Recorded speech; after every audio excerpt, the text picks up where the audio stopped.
ইসলামী জীবন ব্যবস্থা আর দ্বীনি দাওয়াতের কাজ শিখতে বিশ্ব ইজতেমার দ্বিতীয় পর্বে অংশ নিয়েছেন মুসল্লিরা।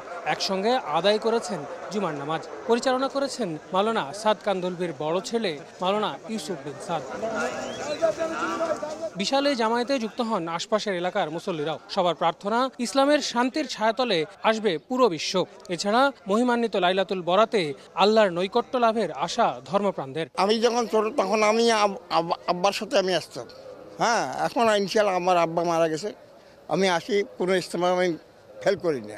এর আগে বৃহস্পতিবার বাদ মাগরিব আম বয়ানের মধ্য দিয়ে শুরু হয় এই পর্বের আনুষ্ঠানিকতা। শুক্রবার ফজরের নামাজের পর তিনি বয়ান করেন মাওলানা আব্দুস সাত্তার। ইজতেমার এবারের পর্বে ৭০টি দেশ থেকে সহস্রাধিক বিদেশি অংশ নিয়েছেন। তাই মূল ময়দানকে ভাগ করা হয়েছে ৮৫টি খিত্তায়। আমাদের মৃত্যুর পর যে কি হবে, কি করতে হবে, সেই কাজটা এখন যদি করি না যেতে পারি, তাহলে আমরা নাজাত পাবো না। আমরা যেন আল্লাহর রাস্তায় চলতে পারি এবং কি এই মানে কি নিয়ে মরতে পারি, আমরা এই দাওয়াতের কাজ পৌঁছে দিতে পারি সমস্ত মানুষের কাছে। এদিকে ইজতেমা ময়দান জুড়ে নেওয়া হয়েছে কঠোর নিরাপত্তা ব্যবস্থা।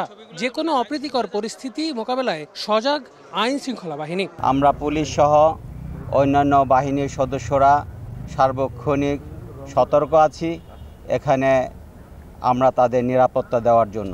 ডেভিল হান্টকে এড়ানোর জন্য কিছু দুষ্কৃতিকারী এই ইজতেমা মাঠকে ব্যবহার করতে পারে, এখানে এসে আশ্রয় নিতে পারে, এখানে অস্থিতিশীল পরিস্থিতি তৈরি করতে পারে, সেই ব্যাপারেও আমাদের লক্ষ্য আছে।